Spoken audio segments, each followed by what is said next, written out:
지역의 시민단체로서 상인분들께 연대하기 위해 연대 발언을 하고자 이 자리에 섰습니다. 저희는 중앙로 지하상가의 지속 가능한 운영과 또 여러 발생된 의혹에 대한 투명한 검증을 위해서 시민 참여 기본조례에 근거한 시민 공청회를 선고한 바 있습니다. 그러나 지난 8월 1일 대전광역시는 제대로 된 근거도 없이 토론회 공청회를 미개최한다고 통보해 왔습니다. 지역의 상인분들이 계속해서 어려움을 호소하고 계시고 또 여러 의혹이 제기되고 있음에도 대전시는 묵묵부답으로 일관하고 있습니다. 대전 1972년대는 제기된 의혹을 검증하기 위해 한국자산관리공사가 운영하는 옹비드에 정보공개 선고를 진행했습니다. 440개 일괄 공고된 2024년 5월 대전 중앙로 지하도 상가 440개 점포별 일자별 조회수 데이터입니다. 저희는 정보공개 선고를 통해서 해당 정보를 확보했고 분석한 결과 상식적으로 납득하기 어려운 내용들이 있었습니다. 전 구역에 임대료와 관계없이 또 선호도와 관계없이 모두 균일한 조회수가 확인되었습니다. 무엇보다도 가장 의심스러운 것은 5월 27일 월요일입니다. 전체적으로 20회에서 30회 정도의 조회수를 유지하던 440개 모든 점포가 27일 월요일 5회에서 6회로 급감합니다. 특정한 작업이 있지 않는 한 설명하기 어려운 것입니다. 상인들이 월요일에만 혹은 시민들이 월요일에만 조회하지 않는다는 것도 납득하기 어렵습니다. 금강 이후 28일날 440개 점포는 모두 상승합니다. 균일하게 평균 20회 정도로 균일하게 상승합니다.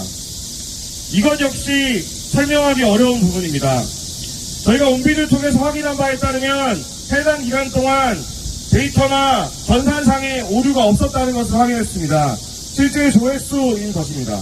두 번째는 모바일 접속으로는 조회수가 카운팅되지 않는다는 것입니다. 요즘 많은 분들이 공고물을 모바일로 확인하는 것을 고려해봤을 때 여기 확인된 모든 조회수는 데스크탑으로 조회한 것입니다. 제기된 의혹에 대해서 투명하게 밝히는 방법은 매우 간단합니다. 수사기관이 접속 기록을 수사하면 됩니다.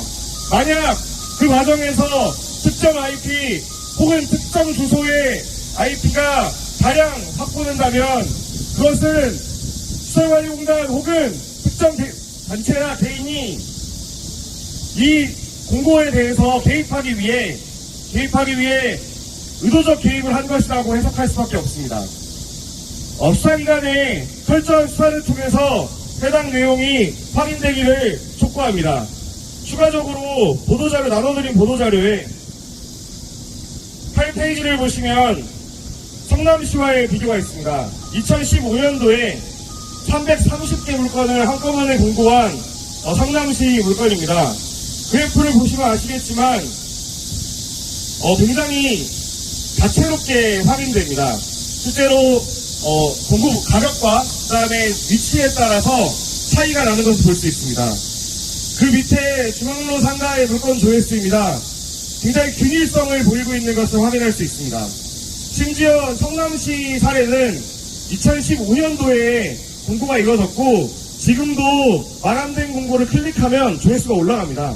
즉 10년간 누적된 조회수의 결과입니다. 여기에 평균 조회수도 50표에 불과합니다. 중앙로 지하상가가 굉장히 어려운 상황에 있고 코로나 이후에 지역 상권이 굉장히 어려운 상황이라고 쳤을 때 다른 지역에 비해서 과도한 조회수가 체크되었다고 볼 수 있습니다. 9페이지를 보시면 공고의 순위별로 높은 순위별로 정리한 그래프입니다. 성남시의 경우에는 높은 것부터 가장 낮은 것까지 분포합니다. 그에 비해 중앙로 지하상가의 경우에는 200회에서 170회 사이에 매우 균등한 분포를 보이고 있는 것을 확인할 수 있습니다. 일반적인 상식선에서는 설명할 수 없는 데이터입니다. 그렇기 때문에 수사기관의 철저한 수사가 투명하고 철저한 수사가 조속히 이루어지기를 다시 한번 촉구하는 바입니다. 이상입니다.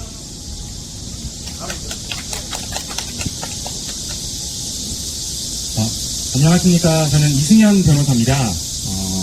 지금 이 사건 법률 대리인으로서 제가 활동을 하고 있고요. 이 사건을 맡게 된 경위는 이렇습니다. 실제로 입찰이 있었고요. 또 그 입찰 과정에서 지금 현재 지하상가를 이용하시는 분들께서는 본인들이 입찰을 받지 못하면 본인들의 생활의 터전을 잃는 상황이었습니다. 정상적인 입찰이라면 뭐라 하지 않을 것입니다. 그런데 통계적인, 과학적인 자료를 살펴봤더니 너무나도 의심스러운 상황이 있었습니다. 저도 사실 최초에는 이 사건을 맡지 않으려 했습니다. 왜냐하면 괜히 허튼 소리 하는 거 아니야 라고 했는데 막상 지금 가지고 계신 보도자료, 통계적인, 과학적인 근거를 살펴보니 정말로 우리의 하인, 공복인, 공무원이 시민의 생존권을 빼앗으려고 허위 조작을 한 것이 아니냐고 의심이 드는 상황이었습니다. 그렇다면 주인인 우리 시민들은 그 사실을 확인하여야 하는 것이고요. 그 사실을 확인할 수 있는 방법이 이 사건 형사고소밖에 없었기에 여기까지 이르게 된 것입니다. 그래서 기타 저희가 보도자료로 상세하게 설명을 했지만 기타 궁금하신 것이 있으면 언제든지 저한테 문의를 해주시면 더욱더 상세하게 설명을 할 것이고요. 그리고 확실하게 이 내용에 대해서 정확하게 보도하여 주실 것을 진심으로 부탁드립니다. 이상입니다. 부탁드립니다. 경찰님들.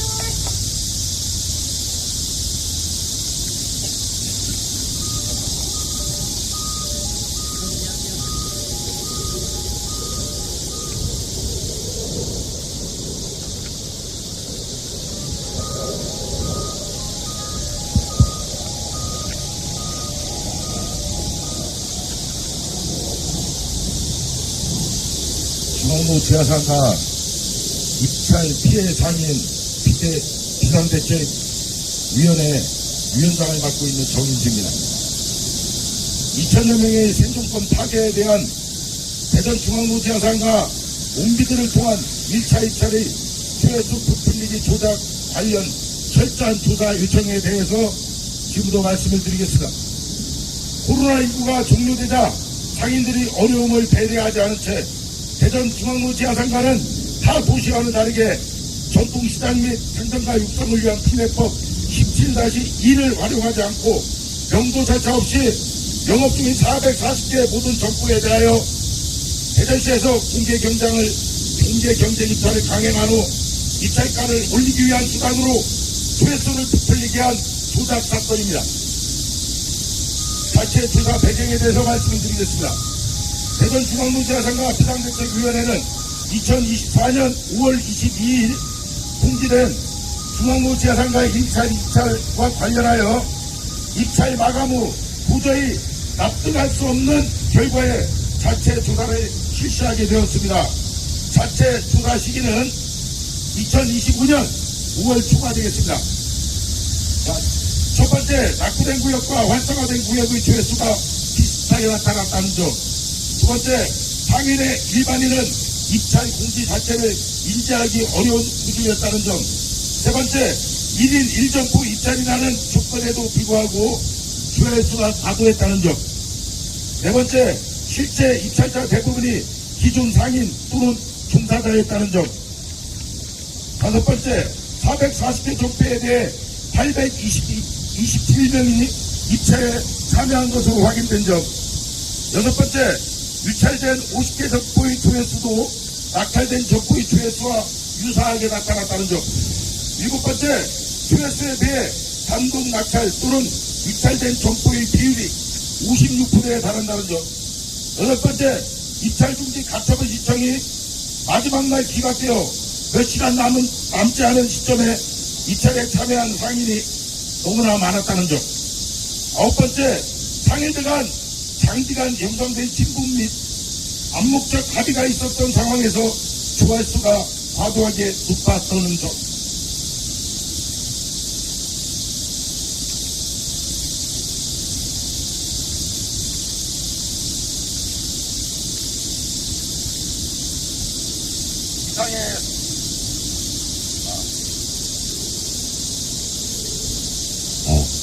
이상의 사례를 비추어 저희가 고소를 통한 수사 의뢰 요청하게 되었고 그 배경에 대해서 말씀을 드리겠습니다.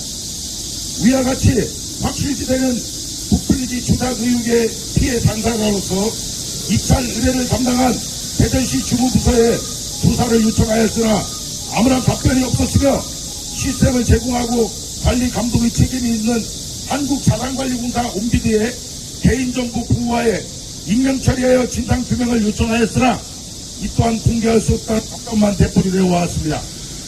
7월 4일 대통령 타운홀 미팅에서 조작이 사실이 아닐 경우 법적인 책임을 지겠다는 저의 발언 이후 지하상가 상인들의 억울함을 함께 도와주고 있던 대전 참여자치시민연대를 통해 옴비드에서 정보통신법에 적국되지 않는 선에서 조회수에 대한 상세한 정보가 전달되었습니다.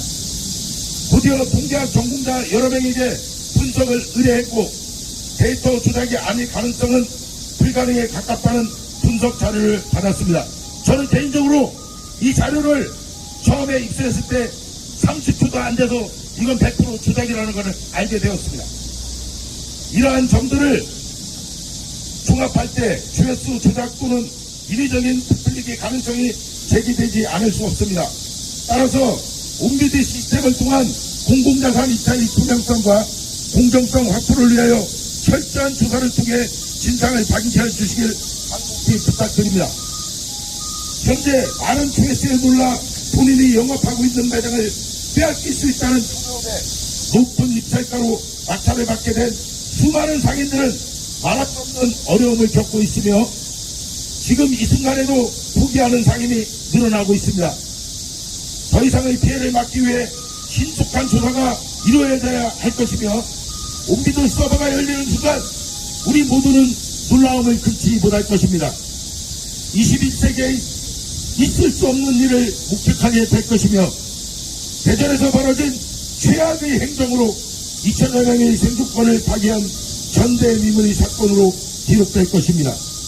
많은 음해와 허위사실 유포자로 저를 낙인시키고 고발 조치하였으나 손바닥으로 하늘을 가릴 수는 없을 것입니다. 빠른 시일 내에 진실이 밝혀져 입찰 피해 상인 비상대책위원회의 명예가 반드시 회복되어야 하고 정의가 살아있는 대전으로 반드시 되돌아와야 될 것입니다. 제가 지금까지 자신있게 말씀드린 이유는 철저한 분석을 통한 확인이며 거짓말일 경우 모든 책임을 제가 지도록 하겠습니다. 이상입니다. 경청해 주셔서 감사합니다. 지금부터는 질의 응답 시간을 갖도록 하겠습니다. 질의하실 분들이 계시면 편하게 말씀을 해주시기 바랍니다. 예, 기자님들 질의하실 분 계시면 손을 들어주시면 마이크를 건너드리겠습니다. 따로 없으시면 CBS 다 무전기잖아요. 매년 이 입찰을 할 수 없을 텐데, 이번에 입찰 조회수 조작 사건이 있고 나서 입찰 가격이 얼마나 올랐는지, 얼마나 손해를 보셨는지 그것도 좀 파악이 가능할까요?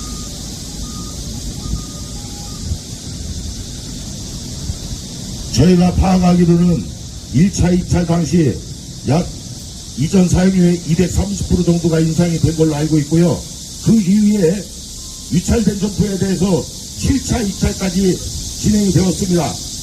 얼마 남지 않은 매장을 입찰이 진행되다 보니까 거기는 더 많은 높은 입찰가가 되어서 저희가 예상하건대 현재 7차 입찰까지 마감한 시점에 약 280% 정도 예상하고 있습니다. 질문하실 분 있으면 말씀해 주십시오. 그리고 제가 이 자리에서 한 가지 더 말씀을 드리겠습니다. 2021년 역전 지하도상가 1차 입찰 진행할 때부터 저희가 수사를 할 겁니다. 최근까지 최수를 조작했습니다. 이 부분도 제가 반드시 건실식 경우에 제가 책임을 지겠습니다. 저희 정말 억울합니다. 이렇게 공무원이 진정하겠습니다. 공무원이 조회수에 개입되는 것은 있을 수 없는 일입니다. 있어서도 안 되는 일입니다. 이것은 반드시 법적인 책임이 동반되는 것이기 때문에 반드시 책임이 따라야 된다고 생각합니다. 앞으로 그 부분에 대해서 조사가 끝난 이후에 저희 비대위에서는 철저하게 대응을 하도록 할 것입니다. 그 기자님들에게 추가적으로 한 가지만 안내드리면 지금도 온빌리에 마감된 1차 물건을 확인하실 수 있습니다. 실제로 좀 의심스러운 이유 중에 더 하나는 실제로 들어가시면 해당 물건의 번호에 따라서 이 지도에서 각자 확인을 해야 됩니다. 그래서 사실 내가 여러 점포에 관심이 있더라도 실제로 여러 점포의 조회수를 클릭할 만한 이유가 딱히 없습니다. 왜냐하면 가격과 위치는 리스트에 나오거든요. 근데 각 들어가 보면 똑같은 사진만 있습니다. 그리고 여기서 체크가 되어 있거나 그런 게 아니에요. 실제로 번호를 내가 체크해야 합니다. 그래서 사실은 일부의 시민들이나 외부의 상인들이 관심이 있어서 클릭을 했다고 하더라도 440개가 균일하게 올라갈 만한 이유는 좀 찾기 어렵다는 점 다시 한번 말씀드립니다. 맞습니다. 더 질의사항 혹시 있을까요?